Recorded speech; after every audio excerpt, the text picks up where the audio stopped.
Hello everyone, welcome to the North Melbourne member Q&A ahead of a very busy trade and draft period. My name's Nigel Carmody and this is presented to you by our specialised recruitment partner in Robert Half, GM of Football Todd Viney, List Manager Brady Rawlings and Head of Recruiting and Retention in Will Thursfield, who've been kind enough to give up some of their time and also take on board your questions and hopefully provide some enlightening responses ahead of a busy period. Braids, might start first of all with just a little bit of a snapshot on what's coming up over the next couple of months. Our draft hand is effectively intact from where things stood at the end of the trade and draft period last year.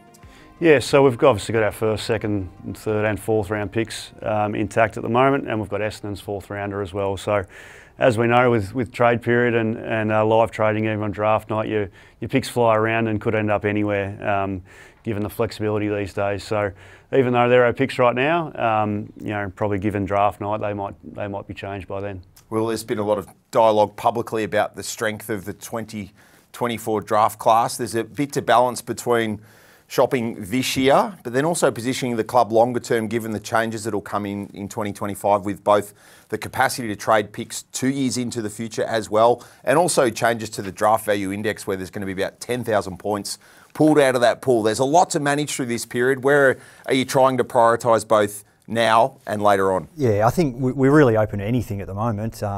What is a good thing is it's such a strong draft and there's a lot of different types, but we would be open to bringing a pick from next year into this year, given the depth and types that are available. So we'll look at everything, but it's a good year to have multiple picks. Todd, with all those things on the table, there's not a haste around it. All has to happen this year. There's capacity for the club to continue to build the list over drafts well into the future. No, it's like we're just going to make sure we stick to the plan, and obviously the boys have spent a lot of time developing a strategy around our list rebuild. A lot of time spent with the coaches in that space too, to make sure there's really clear alignment on how we want to play and the type of players that are available. So there's a lot of planning that's gone into place, and yeah, look, we just got to continue to make good decisions and bank them up year after year after year, and we'll build a list and a quality of player that hopefully is going to challenge for silverware in the not too distant future. We're a month post the end of the home and away season, combine next week and then a trade period off the back of it. But we'll start our questions with Cam Marshall, who's effectively extending on what you were touching on there, Todd, and that's that Clarko at the Best and Fairest alluded to the review that happened post the season through the football department. Can you share some of those conclusions that's come out of that review? Yeah, no, we spent 2 weeks of really good conversation with all departments, and had some really productive conversations with some plans to go into next year or next pre-season. So we've pushed a lot of buttons, pulled a lot of levers in the last 2 years, and we understand we've had some issues with the Hawthorn investigation and Clarko, but we've really got a really clear picture now of the players we've got, the roles they can play. We have experimented to a certain degree around some of those positional players, but we've come to a pretty clear conclusion on the way we want to play. And there's been some changes to the game style throughout this year. We start off playing quite an attacking brand of football, and then probably midway through the year we decided that we needed to change because we couldn't quite work out how to defend behind that. And then we played a more conservative style. So I guess in reviewing, part of the review process was watching the finals unfold and looking at the game styles that were being executed by those teams that are in the pointy end of the year, and we're probably thinking that we're probably closer to what we want to play like at the start of the year than we were at the end of the year. So there's some modifications to the way we'll play next year, but probably a little bit more going back to the start of the year, a little bit quicker, but we've got some ideas on how we're going to defend the ground a lot better. And we're very confident that we know the players that will slot into those roles and be able to execute that. The other big part I think is worth mentioning is that, this year we had 3 new line coaches, all new positions. So we had a new offensive coach in Xavier Clark, we had a new defensive coach in Jed Adcock, and Lee Adams was a new midfield coach, all working together for the first time. We had a new head of development, Mick Barlow, 2 new development coaches. So all these guys working together for the first time with Clarko. So the synergy of the group working together along with our players, which is really important. I think that's going to be a huge building block to move forward to next year, that they've worked together, experimented, as I said before, on some of the stuff, but we've got a real clear vision on what it looks like next year. And terrific to see Michael Barlow acknowledged as the AFL-CA's Development Coach of the Year, and that stability you mentioned rippling through the list management team and also the high-performance staff as well. Braids, Todd speaking about the gaps and the evolution of the game style and the gaps in the list that need to be filled, and that's going to come through both draft but also acquisitions of existing talent. The question we've picked out from Dom Di Matteo, I'm sure there were several questions alluding to the names that have been thrown up, and the names we'll continue to hear over coming weeks. But Dom asks, we've been linked to a number of experienced players, Dan Houston, Luke Parker, Caleb Daniel and Jack Darling, to mention a couple of names from other clubs. How have those discussions gone so far with those players and their representation, and how confident are you that we'll be landing some of them? Yeah, we clearly need to bring in some more experience into the group. Over the last few years, we've had a lot of retirements. We've got a very young list at the moment, and we just need some experience to be around our younger players for the next couple of years to help them through. So we're really confident with our 26 and under group, but to add some experience to those guys is going to benefit them a lot, we believe. So, Jack Darling's one that we've had chats with. Jack's a 298 game player, premiership, All-Australian. He's an absolute pro, and we clearly need some support in our forward line. And as a list management team, we need to provide the coaches with some more options up there, whether they want to play 3 tools or 2 tools. And we think Jack can fit into our forward line group. He can seriously run, he's strong, he brings the ball to ground, he still chases and tackles, and we think he's still got the fire in the belly to help us over the next couple of years. So, yeah, we'll definitely try and add experience in this upcoming trade period, whether it's 2, 3 or 4 players. We're really keen to bring in potentially 4, but whether we land on 2 or 3, time will tell. I think with Darling, just with Darling, I think it's really important to know. I mean, Brady, we've got pretty good intel with that. Brady obviously worked at West Coast for 6 years, so knows Jack pretty well, and also former shinboner and Adam Simpson, who's been a coach there. So we've got good intel, and he's had to play a sort of a sacrificial role probably in the last couple of years with 2 young developing forwards down in West Coast team. So we think with Coleman Jones going down, he just had that setback with his Achilles that we really needed to bolster that spot. We think with the intel we've got and the hunger that Jack's displayed in our conversations, that he could be a valuable inclusion for us. Can you just briefly expand on the value of the relationships and intel the 3 of you, but the broader football department, the coaching staff have through these periods, given you've been in other clubs in recent years, and the Darling example is a pretty live one? Yeah, well, it's critical. I mean, obviously the knowledge of the character piece is so important to know what makes them tick. Are they feeling like they're getting to the end, or they've still got the fire in the belly? I mean, a lot of that intel is really critical to when you're bringing players in. You want to make sure they fit into your environment and your culture, what you're trying to build. You don't want guys coming in that maybe disrupt what you're trying to do. It's got to add to what we're doing, and so that experience we've got in different clubs, in different contacts, certainly becomes really important in that recruiting phase. Matt Cohen and Jordan Cognito, I don't know if we've had too many dual questions from some of our members previously through these forums, but will the consideration around potentially bringing forward the 2025 first round draft pick into this year, where does that sort of land at the moment, given the quality of the talent and, as mentioned, those changes to the DVI that are looming? Yeah, no, it's something we're really open to. We've hit the draft really hard the last 2 or 3 years, and to fast forward that and bring a few more in this year has some appeal. But that being said, next year looks pretty strong too. So it'd have to be a good deal for us, but yeah, we'd be open to it. Whether that be to get a mature player that's been discussed also out there, we'll look at doing that as well. But as I said, we're pretty much open to a lot of things, and the draft depth will come into that as well. Todd, circling back to something you touched on a little bit earlier, and this ties into a question from Shane from Carnegie.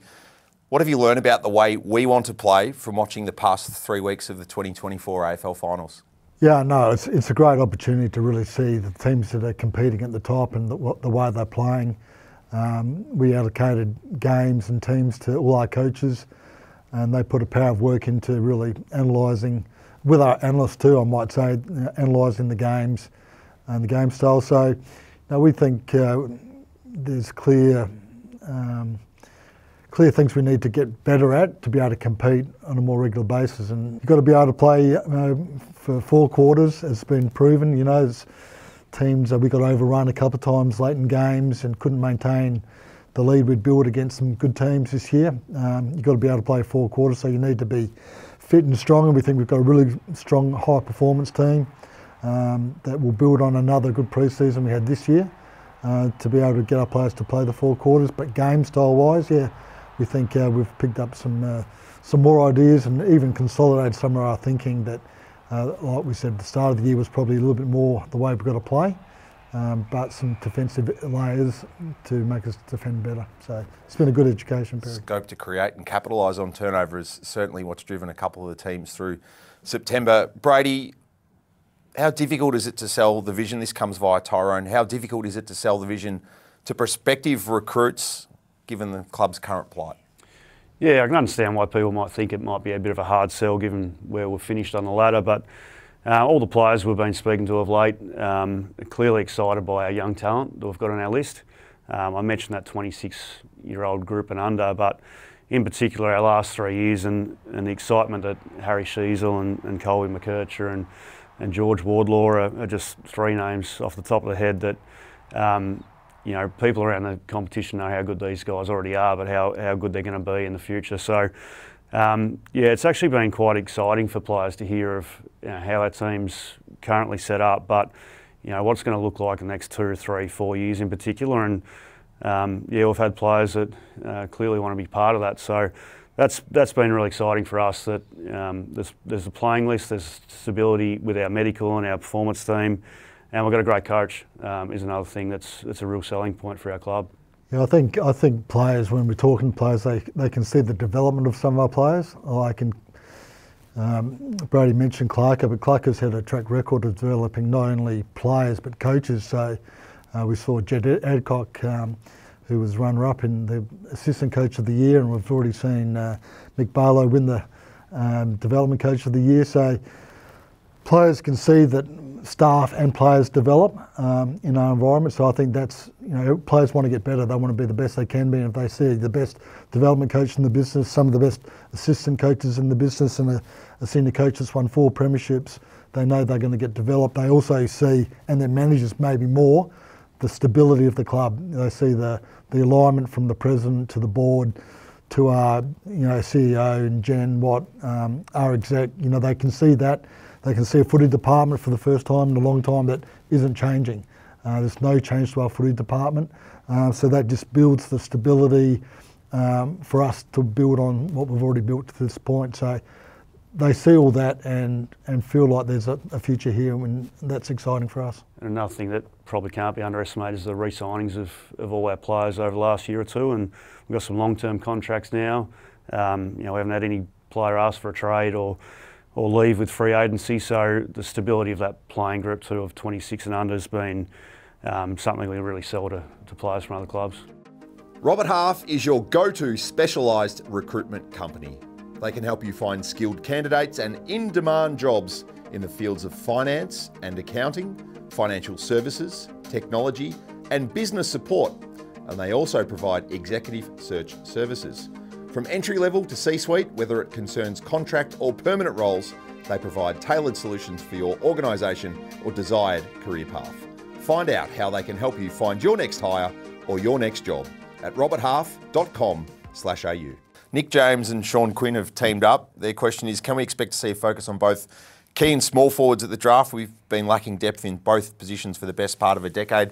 The small forward ones, perhaps the interesting question out of those two. We've got Nick Larkey, who of course has been an All-Australian key forward, but the small forwards, again, talking about the turnover game through the final series, how is that a part of the list that can be built through the mechanisms that are coming? I think we've actually got a few guys on the list who can play that role. Like, you've seen Robert Hanson Jr. come in and he had a taste for it. He's only going to get better. We've picked up Geordie Payne in the mid-season draft, who I think with a summer of training is only going to get better and be able to do that crumbing, pressure type role. Paul Curtis is another one who can play bigger, but he actually is also a really good crummer. So we actually probably have a few more on the list. But the beautiful thing about this draft is there are plenty of options. So with the pick 22 and 40 that we have at the moment, there'll be some guys in that range who can play that role. So yeah, we've got some options. And through your collective history in the game, you two both spent time as agents, and you've obviously had a long history as both an assistant coach and a list manager. Hasn't the evolution been fascinating where the small forwards now who were traditionally back-end and rookie picks, Nick Watson being perhaps the most recent example, they're guys you've got to take early because they're valuable to your list? Well, you look at all this final sides, they've got not only one, they've got a fleet of them because pressure's the key, as you've mentioned, and be able to just harass the opposition halfbacks who launch all the scores. So yeah, to build a little army of those would be nice. Brady, what other types of players are we focusing on during this trade period? This question via Olivia Masters. Yeah, so I mentioned the key forward option with experience. We've got some young guys on the list that we think are going to be able to play that role in the future, but to play as a key forward at 18, 19, 20 years of age against some of these big monsters down back is a really tough role, and we just need a man to be able to play that for a couple of years while we develop some young key forward talent. So that's definitely one position. But we're also open to some more drive off half back. We saw Colby play that role this year. You know, we did it with Harry for a year and a half, and then we saw his emergence in the midfield and forward, and we'll probably look to do that with Colby McKercher at stages throughout this year as well. We think he can really add some value forward of centre with his ball use and speed. So the ability to have someone down there that can use the ball and run and give us some drive. Todd mentioned before that, you know, we want to get that blend of speed and ball use into our game while we can still defend behind it. So that ball use off half back is something we'll look at in this off season as well. Once again, we believe we have some young players that we're developing well on the list. But having some more experience down there with the ball use and run to probably replace Harry and Colby over the last 2 years is an important one for us. We're working our way through our member trade and draft Q&A presented by specialist recruiter Robert Half. And Will, does Tassie entering the competition become a factor into your decision making, trading our first rounders this year or in coming years? Again, given the changes that are on the horizon for the 2025 trade and draft period, and then Tassie, you'd imagine, are going to be entering the trade and the talent pool at some stage, perhaps in the next couple of years. Well, that via Damien W. Probably doesn't come into it a whole heap, but what I will say is we've been able to bank a whole heap of really elite junior talent. So, you know, we're ahead of a lot of clubs essentially, being able to do that. So we may look at bringing a few picks forward to fast track that even more, but I wouldn't say it's front of mind. Brady, a question for you, and this comes from our member Q&A presenting partner in specialised recruiter Robert Half. How do you prioritise athletic ability, footy IQ, leadership potential and character when assessing potential recruits, and how do you balance these priorities when making decisions on them? Yeah, all are very important, you know, and the makeup of a footballer. And you know, when we first start watching players at 16, you know, you're clearly just watching their football ability, and over that period of time, you delve deeper into the character. And you know, we've got staff that help us with that. Our psychologist plays a part in assessing character. You know, Will and his team obviously do a lot of interviewing. We do a lot of background checks. And that's for draftees as well as mature talent. And you know, Todd mentioned before how we got relationships around the country with coaches and staff at different clubs that have coached these players before. So we get intel that way. But over a 3-year period, we're really assessing these players in the draft.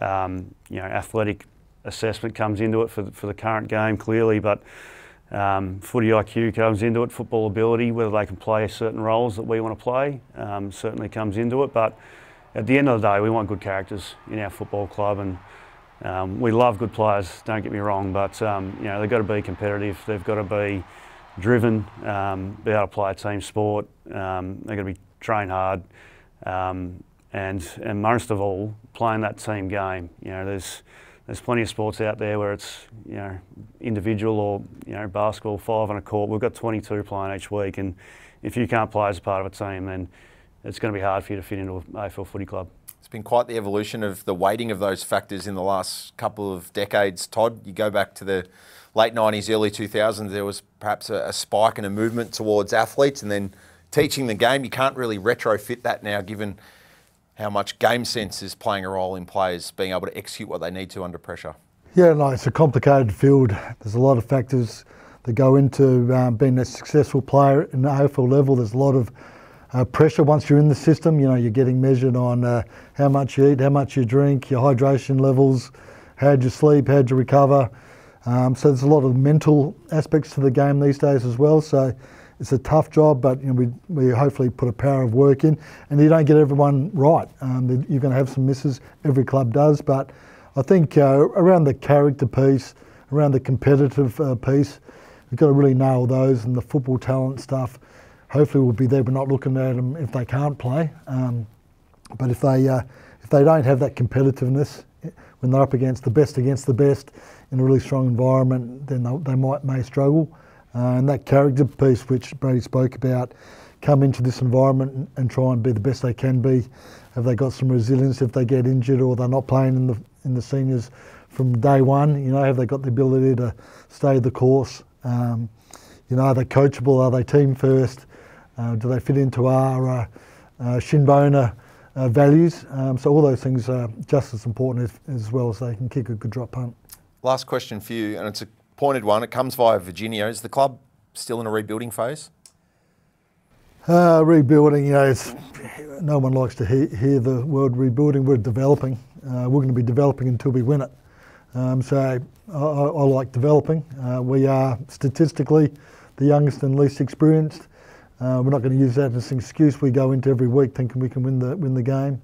It's amazing how you can lose, you know, by 80, 90 points one week, and then by the Thursday you're thinking, no, if we do A, B and C well, we'll win. But no, we go into every game thinking we're going to win, but we are developing. I spoke about the coaches in their second year together. They're developing their relationship, developing their game plan, their ideas. Our players are still developing and getting stronger, getting fitter, getting to understand the game plan, so we're developing, and we're going to be much better next year, and we think we'll get some more rubber on the road and get the scoreboard ticking over. Brady, Will, do you have a view on that from your various roles? Oh, definitely. We've made a lot of change to the list. So clearly, over the last 4 years, we've had a plan to go to the draft and bring in this young talent. And you know, while we've been that young over the last few years, we probably understood that we weren't going to be finals bound over the last few years, and the picks that we're going to take were going to be pretty pointy at the draft. And we felt like we've done that over the last 4 years now, and as Will mentioned, we want to do it again this year. We want to bring in experience as well, but we think we can really hit the draft again this year. And then there's 4 or 5 years of really good talent that's going to come through together and hopefully play a lot of football together and one day have some success. You look at a lot of the dynasty sides that have come through, it's built off hitting the draft over a period of 3-4 years and then coming through as a wave. So let's hope we're doing that. I think, you know, we can be impatient.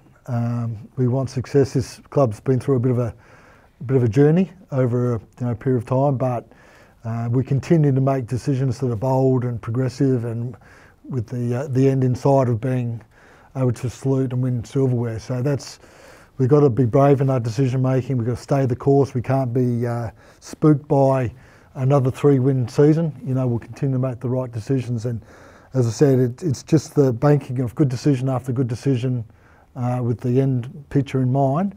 Stay the course and we'll get there. But it's a process, and it can be long and hard, but we're resilient. We want our players to be resilient, so we want our staff to be resilient.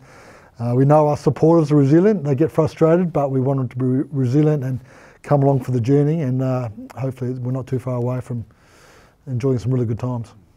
The other thing over the last 4 years with going to the draft, you know, our salary cap position has put us in a really good spot for the future as well. So there's a lot to list management, and financials is a big part. So, you know, being able to develop this young group and then add to it, hopefully over the next few years with some really good experience that's going to help us on the field, is part of the planning as well. As we wrap things up, Brady, we've seen the dates scrolling behind us, but give everybody a snapshot of what the 2 weeks post the grand final is going to look like for the list management team. Yeah, so we've got the National Combine coming up, so that's Friday week. A big couple of days of interviewing and watching the players go through different athletic testing and that type of thing. So it's a great few days for us as a club to really hone in on some of these players. It's great for Todd and some other staff members that don't sit on the interviews throughout the year to get a good feel for these players that we've been assessing for 2 or 3 years. That then will flow into free agency and trade period. So that's a good part of 2 weeks after the combine.